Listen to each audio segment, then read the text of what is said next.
बिस्मिल्लाहिर्रहमानिर्रहीम। अस्सलामु अलैकुम। आप देख रहे हैं परदेसी न्यूज़ यूट्यूब चैनल। दोस्तों, अगर आप हमारे चैनल पे नए हैं तो बराए मेहरबानी परदेसी न्यूज़ चैनल को ज़रूर सब्सक्राइब करें ताकि हर न्यू आने वाली वीडियो वक्तन बवक्तन आपको मिलती रहे। तो आज पाकिस्तान से खबर है कि पेशावर धमाका, पंजाब में भी सिक्योरिटी हाई अलर्ट करने का हुक्म है। आईजी पंजाब इनामुल गनी ने आरपीओस और डीपीओस को हसास मकामात, इबादत गाहों और अवामी मकामात की सिक्योरिटी बढ़ाने की हिदायत कर दी गई है। मजीद उन्होंने लिखा है कि पेशावर धमाके के बाद आईजी पंजाब ने सूबे में सिक्योरिटी हाई अलर्ट करने का हुक्म दे दिया है। तफसीलात के मुताबिक आईजी पंजाब इनामुल गनी ने पेशावर धमाके के तनाजुर में सूबे में सिक्योरिटी अलर्ट करने का भी हुक्म दे दिया है। आईजी पंजाब इनामुल गनी ने आरपीओस और डीपीओस को हसास मकामात, इबादत गाहों और अवामी मकामात की सिक्योरिटी बढ़ाने की भी हिदायत कर दी है। आईजी पंजाब ने कहा है कि डीपीओ समेत दीगर अफसरान खुद फील्ड में निकल कर सिक्योरिटी इंतजाम का जायजा लें। बैनुल सूबाई और बैनुल ज़िलाई चेक पोस्टें और चेकिंग का अमल मौसर बनाया जाए।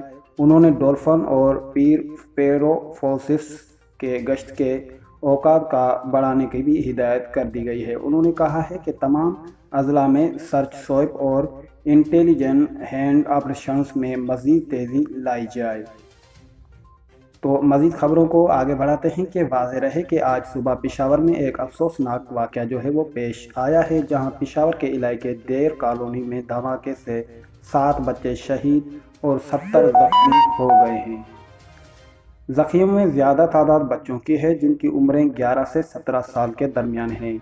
एसएसपी ऑपरेशन के वाक़े में तफसीलात बताते हुए कहा है कि एक शख्स सुर्ख रंग का बैग लेकर मदरसे में दाखिल हुआ।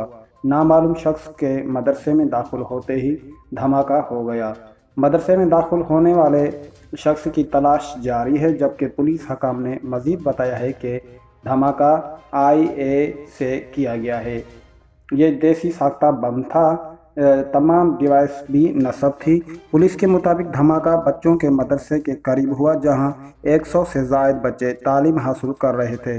बम नाकारा बनाने वाली टीम और रेस्क्यू एहलकारों की बड़ी तादाद मदरसे में पहुंच गई, जबकि इलाके को फौरी तौर सील कर दिया गया।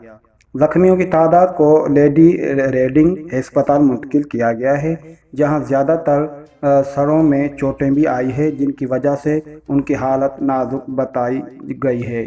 तो दोस्तों, आज बहुत ही ये ख़तरनाक न्यूज़ थी, लेकिन हम दिल से दुआ करते हैं कि हमारे पाकिस्तान और मुसलमानों पर जो है अल्लाह अपना रहम करम करे। तो आज के लिए बस इतना ही काफ़ी। फिर मिलेंगे इंशाल्लाह अगली वीडियो में। तो तब तक के लिए इजाज़त। अल्लाह निगहबान।